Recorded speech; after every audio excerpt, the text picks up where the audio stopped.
Before I get started, I wanted to give whoever's listening a little bit of insight on what this podcast is about. Almost everyone has gone through a breakup of some sort, whether that be a breakup with an ex-partner or an ex-friend. Breakups are obviously devastating and hard, but they shape us into the people that we are today. My hope for this podcast is to make you realize that you aren't alone when it comes to going through a breakup. You can get through it, and hopefully learn something from it at the end of the day.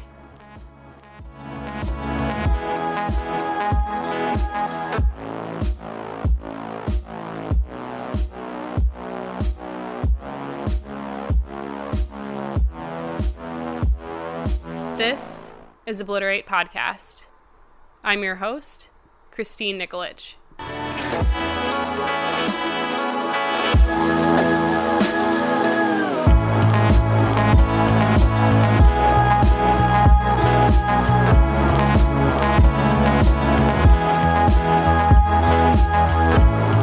If you have any questions, comments, thoughts, or feelings about me, my guest, or just the podcast in general, feel free to email me at obliteratepodcast@gmail.com, or you can follow us on Instagram at obliteratepodcast.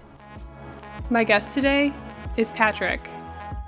He's a Hoosier who I met in college, but he's been living in Los Angeles for the past several years, pursuing his writing career. In this episode, Patrick talks about the last ex-boyfriend that he may ever have, and why the relationship didn't work out in the end.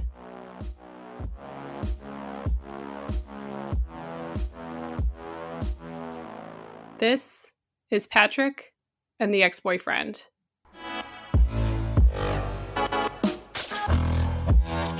How's it going, Patrick? I'm good. How are you? I'm good. I was trying to think of the last time I talked to you / saw you, and I feel like it was 2012. I know. I was remembering all the days as roommates, and I was like, gosh, Christine and I haven't connected in so long. When did you move out to LA? I moved out there right after we graduated from Ball State. So June 1st of 2012. So my 8-year anniversary is coming right up. Oh, wow. That's awesome. And where in the city do you live? I know you said you're at home right now with your parents. I'm back in Indiana right now. In LA, I live in a little small kind of like district of the West Side called Mar Vista. So it's kind of like West LA, not too far from the beach. So it's pretty nice. That's nice. Yeah. And you got a pup. I just feel like I just heard a little bark. You got a puppy, right? Did you hear that? Sorry. She's up. I'm in the basement. Okay. She's upstairs. I was like, crap. I don't know if you can hear. No, it's fine. I have a very loud cat, so I feel your pain. Yes, I have Scarlett. I've had her for almost a year now, and she's a little pain, but she's so cute, and she's a golden doodle, so she doesn't shed. So it's all great. So you moved out to LA 8 years ago. What did you do when you started out there? Like, what were you doing for work? When I first got here, my first paid gig was an internship at a production company. So I was doing like development on a couple of screenplays that they optioned, and it was actually really cool. It was very hands-on. I was able to kind of dip my toe into some kind of producing type of stuff. And then, ever since screenwriting is my ultimate goal. I just actually finished my master's at Loyola Marymount University out there in LA. Oh, congrats. That's awesome. Yeah, it's kind of a weird experience. It was a Zoom graduation. It's a little strange, but it was cool. It's a 3-year program. So it was just such a huge relief to get through that. It was challenging, but my next move right now is polish up a couple of features that I'm working on, and then send them out to try to get a manager first. So wow. Yeah, that's hopefully my kind of like 3-month goal right now that I'm done with school and I kind of have better connections in the creative world of entertainment, because all my connections have been so like on the agency side. So would you recommend going to school again for what you went for? That's a really good question. I mean, I personally, for me, I knew it was the right choice because I am someone who learns so much better in an academic environment.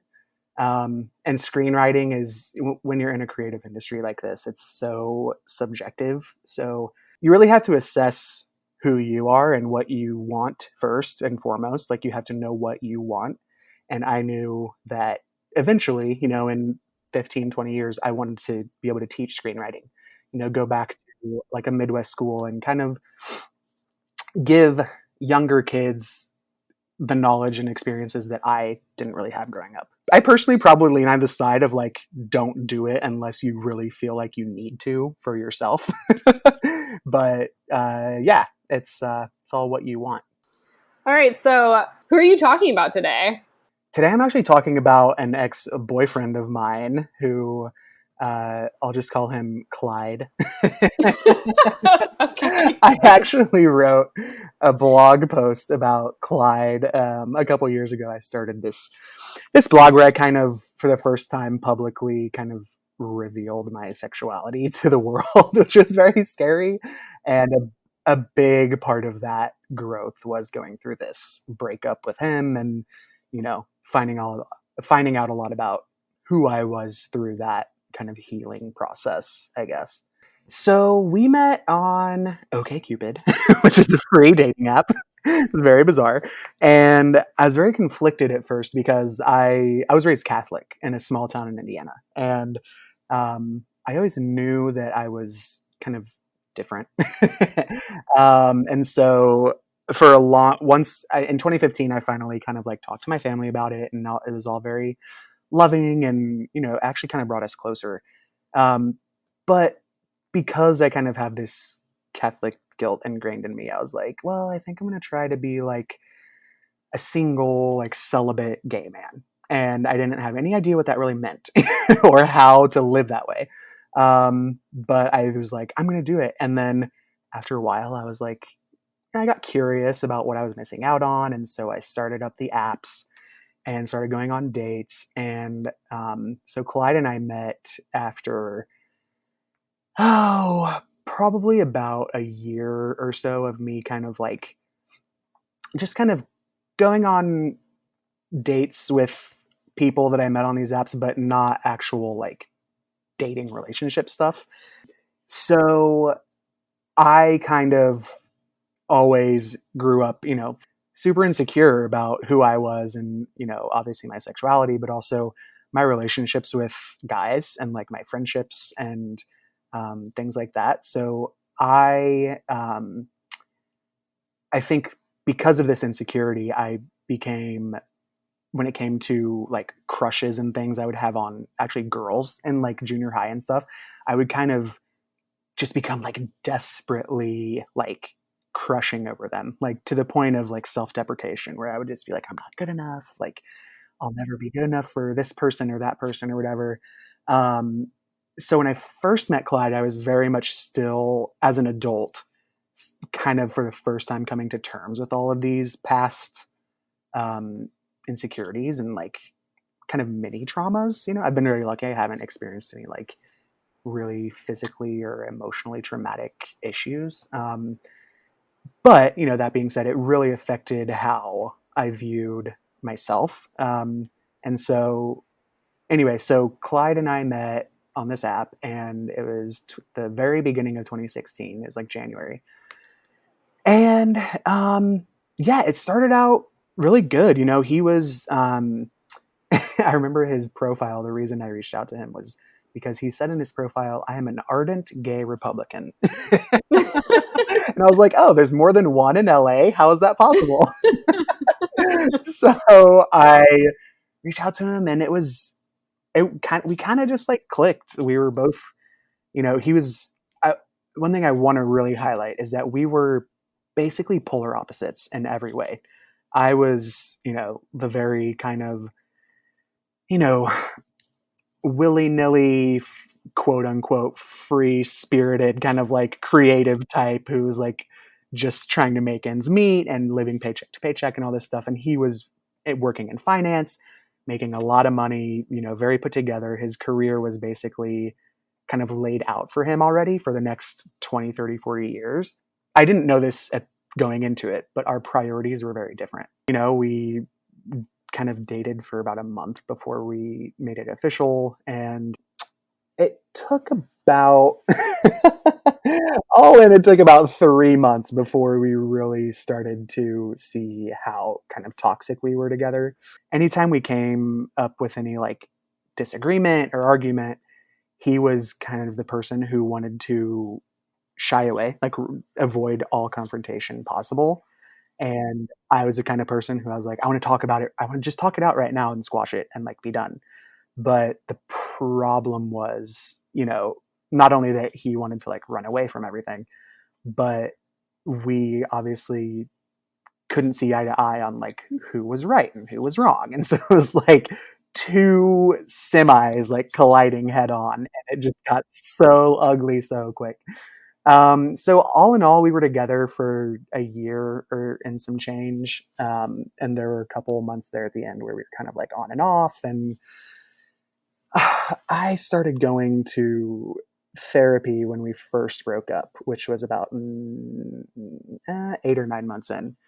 And it was really gnarly. We had traveled up to Oregon together, and we had planned like a whole week of like, we just both wanted some time off from work and to get away. So we visited some friends up in Oregon.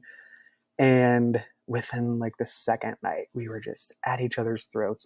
We just were arguing over really dumb shit. And that's basically what it always was. But the problem was, and from my perspective, it was his ego. But obviously I have a lot of blame to carry too, because I could be very emotionally volatile. And, the part of the reason I started out talking about my childhood insecurities and things like that is because I learned, hindsight's 2020, I learned after the fact and after going to therapy and all this stuff, how much my personal insecurities played a role in that kind of toxicity that we had. So I ended up leaving our vacation early. I flew back to LA early because it was like a knockdown drag out. Like, it didn't get physical or anything, but that's when I realized like I am in such an emotional distraught state that I need to, like, I'd been to therapy before, and so I was like, it's time to like find a new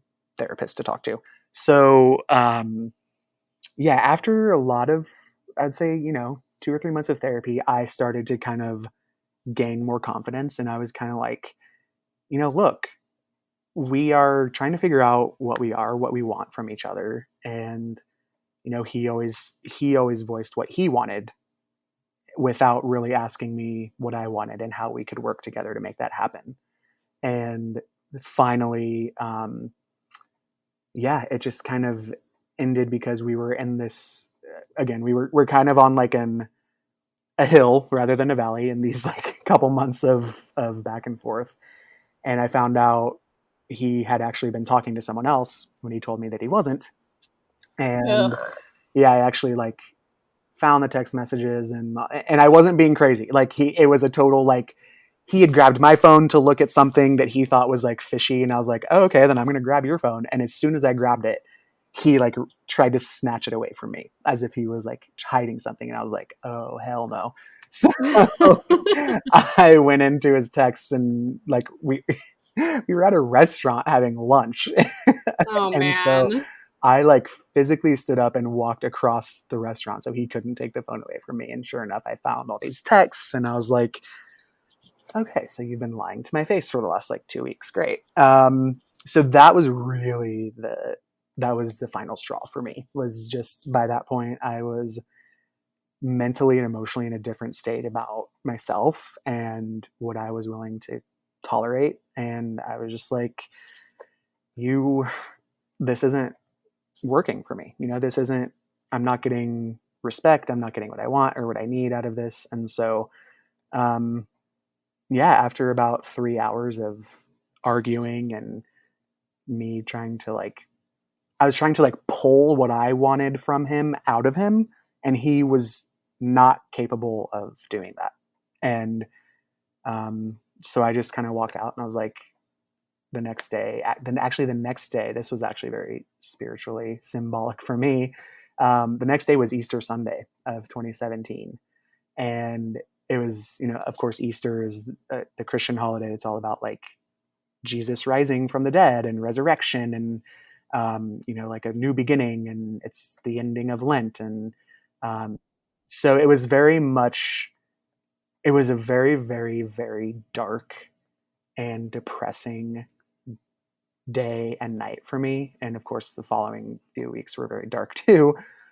But it was almost so dark in such a way that it was like my bones were breaking to be like reformed, if that makes sense. I mean, not to be all dramatic and metaphorical, but it was, I think you have to go through some really horrible, painful shit to just to get to the other side and see yourself as a new person. Like the more you get to know yourself, the more you start to understand other people and you just get a new perspective on the world.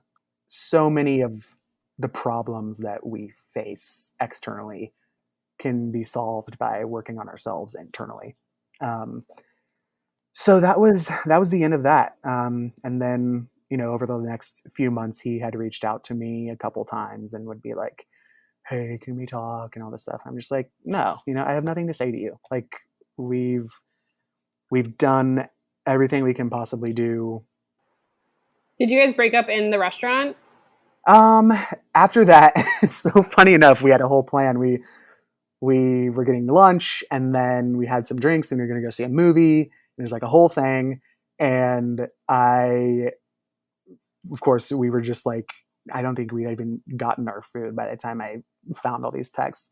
And so we stayed there, finished lunch, and I was like, well, screw it. I really want to see the movie. So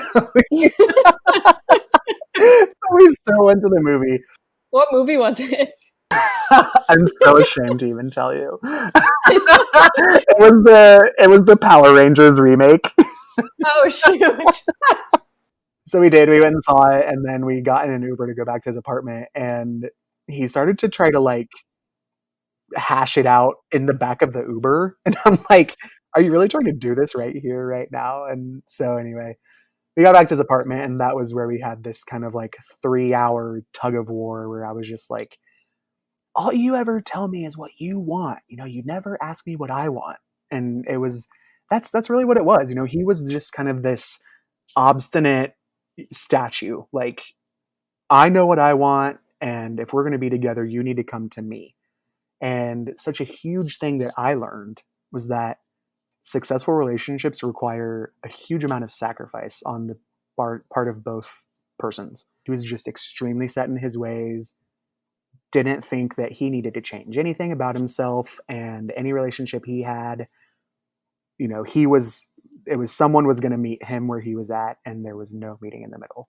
Yeah, the official breakup was basically that night, and then I sent him a text that next night on the night of Easter and just said, the last thing I want to do is cut you out of my life, but every time we do this, I just end up getting hurt more and more every time we like break up and come back together and break up and come back together. And so I was just like, don't contact me anymore. And then he actually sent me this, just kind of this long-winded, self-pitying email of like, I know all I ever wanted to do was do right by you. And I know I didn't do things the right way, and I'm sorry. Like a lot of apologizing, but to no end, just a lot about him feeling better about himself. So, and then, I think it was like 6 months later, it was like September, it was a couple weeks before my birthday, and he hit me up on like a random Saturday and was just like, hey, I was just wondering if we could chat. And I was just like, yeah, I never responded. I was just like, this is just pathetic. And I knew that he was out drinking because it was like a Saturday, and I'm like, yeah, you're out like doing boozy brunch. I don't need to engage with this. It sucked for a really, really long time. And then it just gets easier, it really does. I think eventually I knew that the answer was just to work on myself, and strengthen myself, emotionally and mentally. And the last thing I was wanting to do at that point was, rush into another relationship just to like rebound. No, I agree. And I feel like that whole story, I was like nodding my head yes to like everything you were saying. Like, Good. I was in a very similar relationship as you were, like not too long ago, like a couple years ago. And I feel like it took me way longer to go to therapy than I think it's just like very admirable that you went so like soon into the relationship and like were willing to get help. And I think that's amazing. And I think a lot of people should do that if they feel stuck. I think therapy is a really powerful thing. I chose like the psychotherapy part, and I think, people probably have different ways of doing their own kinds of therapy, and I think whatever it is for you that works. But for me, it's all about having someone you trust who can hold you accountable. I'm the kind of person who I overanalyze sometimes, so I need someone to hear what I'm saying and reflect back a different perspective that helps me see things more clearly, because I know that I can kind of mess with my own head and get over emotional or, over analytical or, judgmental with myself. And it was really important for me to get that external voice as kind of like a mirror to bounce back and forth with. So, not to backtrack, but you kind of sped through all of my questions, which is great. I'm glad you were able to tell me that story like that cohesively. But you didn't really touch on like why you guys were together and like what made you stay with him. Like, what were your favorite memories with Clyde? I totally went straight to the dark stuff. No, that's okay. No, like I said, when we first were together, it was all very positive. We would go out to dinner, and those opposites that I was talking about at the beginning, those made me feel really good about myself at the beginning. I was kind of like, within a month, we were like saying, I love you, and really just swept up in that kind of euphoria of a new relationship. It was a really good escape from again, at the beginning, it was a good escape from my insecurities of, not, especially career wise, I wasn't where I was with the writing, and I was kind of working a dead end job that was just paying the bills, and was just kind of complacent with it. And so being with him became such a priority and like a point of joy for me. And it like I said, it was good at first, but after a few months, I realized, for me personally, it was all kind of just like a cover up for the deeper things that I was feeling about myself. What was it that he wanted, that he would tell you that he wanted, that you didn't want? Like when he would tell you what he wanted, but then not ask you back. Do you have any examples of those things? I think long term, like, we never communicated, right? We just flew into this thing by the seat of our pants. So we never took the time to communicate to each other like what we were looking for long term. And he had in his mind, I guess, pretty early on, which he would just kind of say drunkenly to me sometimes, like, we're going to get married and all this stuff. And I never talked about that because I was obviously very conflicted with like the whole Catholic thing and all that. But, he had in his mind that he wanted someone who was kind of going to just be his trophy person, his like complement his already great career life. Like I said, he worked in finance, and like all this to say, like his career life was pretty much set and he felt good about it. And I was ambitious still about getting to where I wanted to go. And so I think that led him to believe that I was willing to just kind of conform to, being that person on his shoulder who's just like, I've got the perfect job, I've got the perfect boyfriend, I've got the perfect life, and now we just need like a dog and like an apartment, like all these things.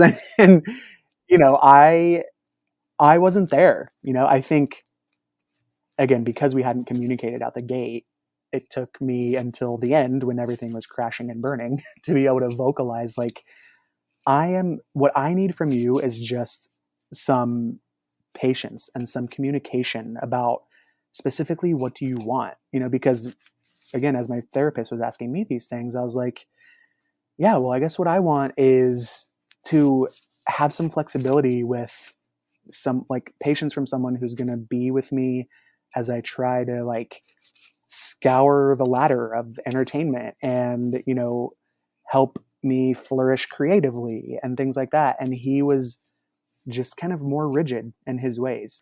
I just think that he didn't know how to be vulnerable. He didn't know how to like open up and talk about his feelings. That was a huge thing. I just remembered something in particular. There was one week where, we would text every day. Every morning I would wake up from a text from him because he would be at work before me and kind of have his day going. And I would get a text and it would be like very, regular communication. And there was one week or two where I noticed a very dramatic change in how he was communicating. And of course, my mind and my insecurities, I was like, he's with someone else, he's cheating on me, like all these crazy thoughts. And finally, one night I went to his apartment and I was kind of like confronting him about it. I was like, what's going on? And it took me racking my brain. Like internally, I was like screaming with all these things of like what I think he's doing. And I had to be like, what's going on? And it turned out like his parents were thinking about getting a divorce. And he was like really torn up about it, but he wouldn't tell me that. I had to go through days and weeks of like internal gymnastics of like, thinking it was all about me, and he couldn't, and that resulted in us like fighting because then it was just all about miscommunication, and my feelings were obviously, invalid because that was what I was thinking wasn't wrong.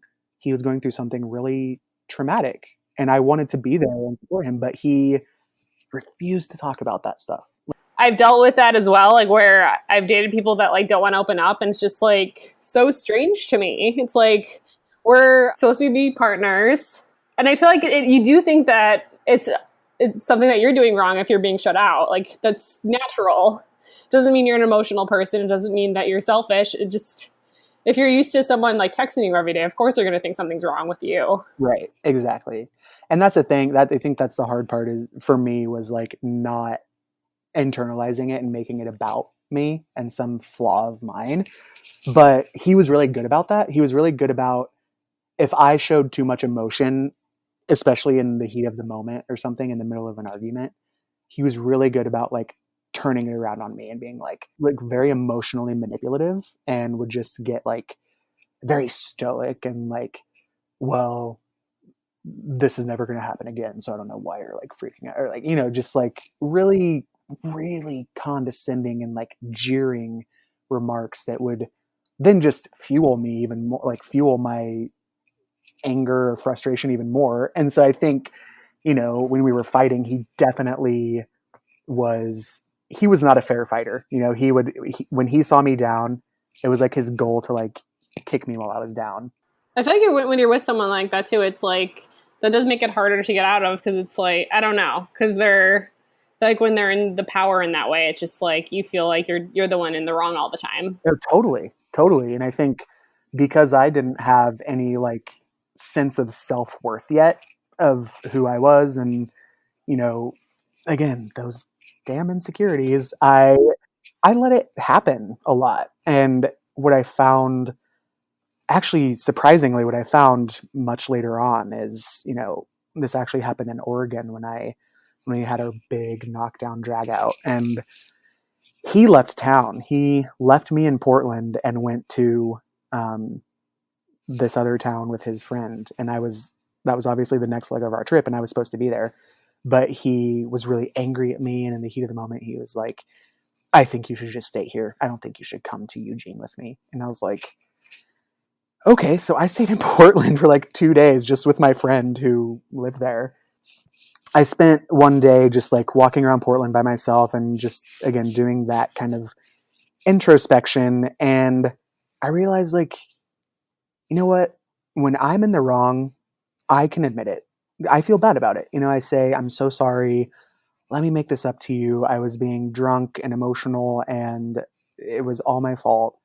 But when this fight in particular was objectively his fault. And I realized he can't admit fault when he's in the wrong.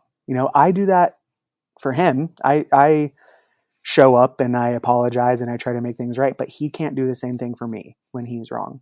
And so eventually, when the next time we had spoken, I stood up to him and I was like, look, I'm not going to sit here and grovel anymore. Like, this is on you and you need to make this right. And, he just didn't see it that way. And we hung up. And then about an hour later, I was at lunch with my friend and he called me back crying. He called me back like, I'm really sorry. I didn't see it that way. I think you're right. I think this was mostly all on me. And I just wish that, you could come down here. Like, I'll buy you a train ticket. Like, I just want us to do this, as it was planned and all that.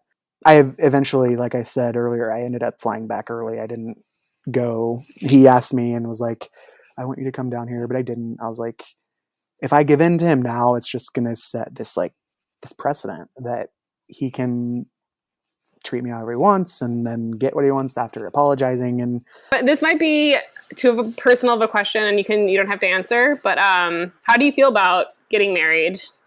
You kind of touched on that a little bit. I just wanted to know your opinion on all that. oh yeah, well, I'm glad you asked. I wasn't sure if I should go into details about that, but yeah, I think going through that relationship was such an eye-opening experience for me and who I am. And I realized, again, mostly through a lot of spiritual discernment. It's an actual spiritual process. And so I just spent a lot of time contemplating, like I've been saying, what I wanted and who I am and, what I was going to choose as my identity. And, being a Catholic has been such a huge part of my identity my whole life. And it wasn't something that I just wanted to toss aside. I was like, again, for me personally, I'm not putting any judgments or saying anyone needs to do what I did.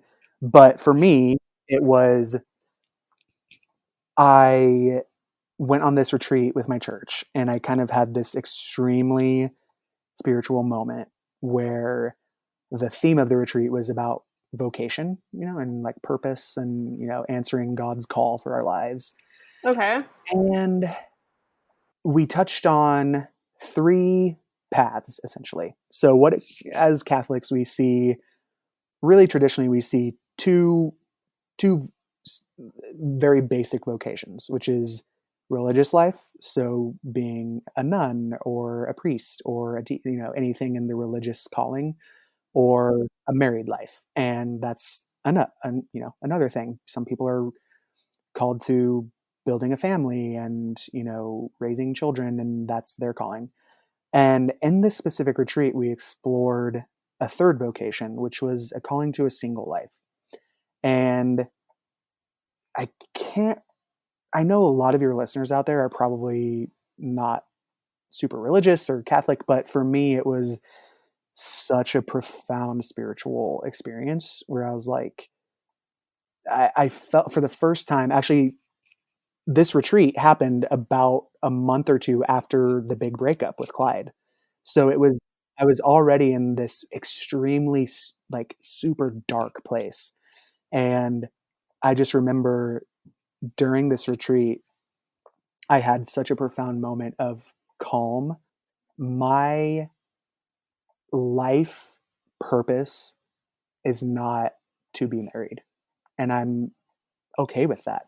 It took some time and it was very difficult to kind of accept because it's so not something that we talk about culturally.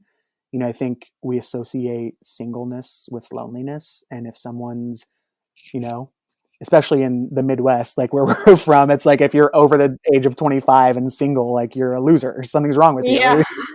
Yeah, which is so not true. But yeah, that is the misconception.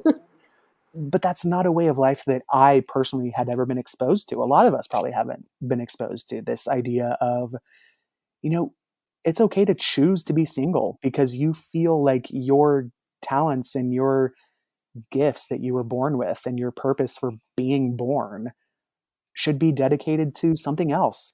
And I think there should and could be more talk openly and publicly about singleness. And I don't have all the answers, obviously. It's still something I've just within the last like couple years have really started to accept and be like super comfortable with. Like dating is not something I think about anymore. I don't have any plans to get married because I feel that, especially with getting my master's now in screenwriting, I feel like I'm called to tell stories like the ones I'm talking about now, tell stories that connect with people about different perspectives, different ways of life that we might not have been exposed to, like traditionally, like singleness, and just important, what I consider very important spiritual topics about,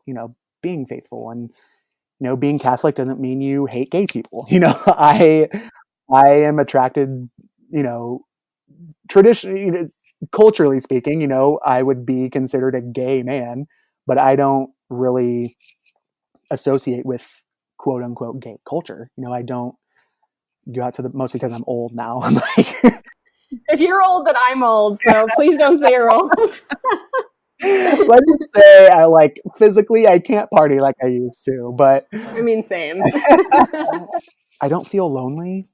I don't feel like I'm really missing out on anything because I feel, again, like my purpose is being fulfilled by writing stories and sharing. Writing is personally what I believe is one of my God-given gifts. And so that's what I aspire to use my life doing, is writing. And, I want to write like a book about these kind of things, and like, I was gonna say you should write a book about singleness. yeah, and just ways, because if I didn't go through my own personal journey of actively seeking out what it means to be a gay Catholic man, I never would have ever like heard anything about being like single and celibate. Like that's not something people talk about. So I had to go out and actually discover it kind of by fluke, like on accident. I discovered there is this whole niche of men and women who deal with what we call, like, on a more old-fashioned level, like same-sex attraction, and dedicate their lives to singleness. Do you think you'd open yourself to dating like eventually, or is this kind of like a way of life now for you? Where I'm at right now, I am not pursuing dating, and I don't see myself dating. I still wonder. It's not that I'm closed off to it. It's just that I am not actively pursuing it. And so, because I don't feel like that's what I'm meant to be doing. And it's not because I'm gay necessarily. It's not because, a straight person can be called to a single life too. It's all about the choices you're going to make to pursue the vocation that you feel is yours.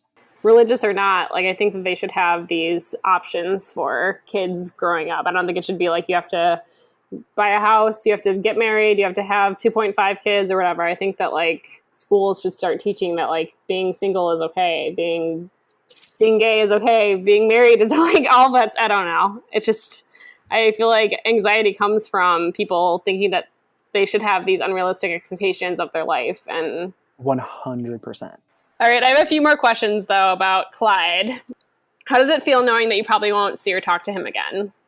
I don't feel an emotional attachment to him anymore. I think if I sit and think about it too much, a part of me probably does get a little angry, but I just don't go there because it's not helpful and it's not worth my time to ruminate on that.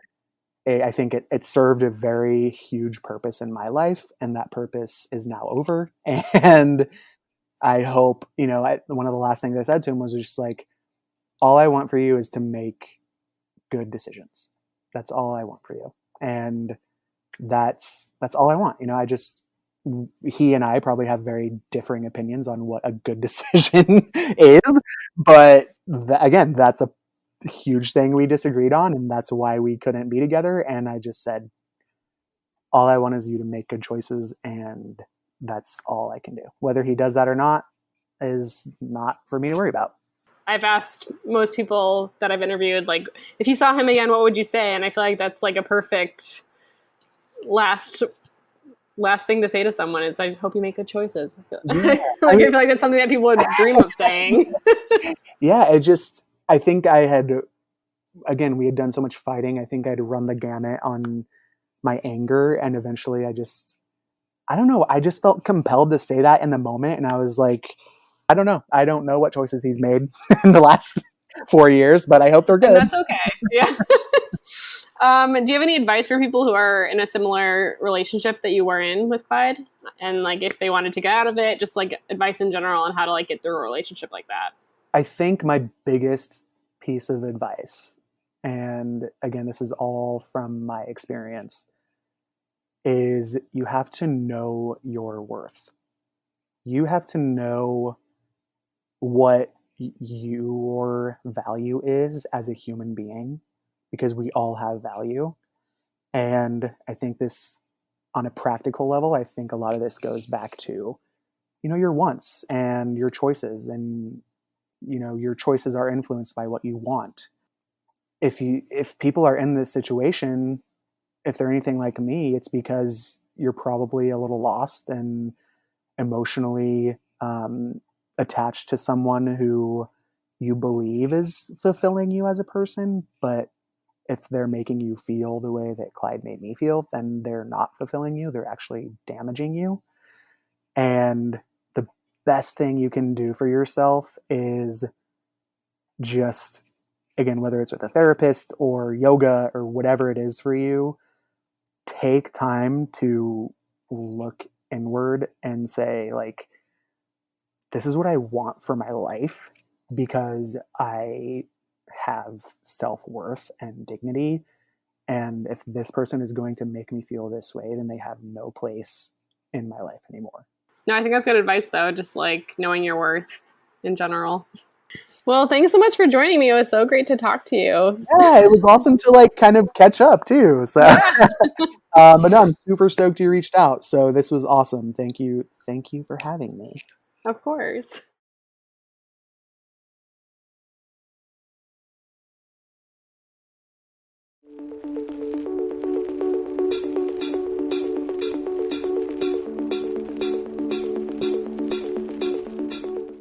I think the main takeaway I'd like everyone to have from this episode with Patrick is that everyone has their own path in life.